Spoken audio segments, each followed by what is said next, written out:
It has been a really busy start to 2022 as we try and get graduates established into their new roles. Over the last couple of months, we've seen inductions extended, giving these graduates the tools they need. But what's next in their graduate development journey? So we've seen manager, buddy, mentor training to support these graduates, but now we're starting to think, well, what comes next in the next sort of 3 to 6 months of their development? Alejandro, there are some topics that we're starting to see with our client partners. What are some of those topics? Yeah, John, what we're noticing now is our grads are established in their role and we start looking ahead over the next 3 to 6 months in their journey. There's 3 key themes that stick out.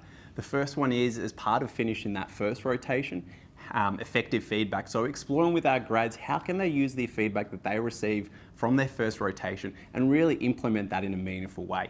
The second thing we're looking at is the ambiguity and change. And for them, moving into that second rotation, looking at what's coming up for them and how can they use the tools and have the effective skills in order to balance that, in order to succeed in their next role.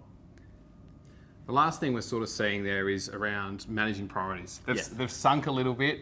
Great, we want them to experience that, but now starting to help them, give them those strategies that they can start to manage their own priorities as well.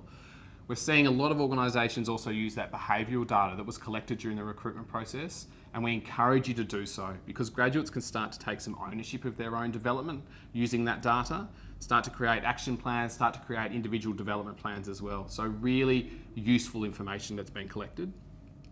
When it comes to our second years though, we're seeing a few different things. Innovation and business challenges continue to drive really good thinking and creative thinking in the workplace. Lots of organisations are running these. And with that, giving them the skills to succeed in doing these projects. So project management, stakeholder management, risk and change management, whatever it is, aligned to those projects that you're providing to these graduates and giving them the training that they need to support them doing that. And of course, if they are going to be presenting to senior leaders at the end of those projects, making sure you give them some presentation skills training as well. So there is plenty to think about over the next couple of months. Please reach out to the Fusion team if you'd like to discuss your graduate development journey.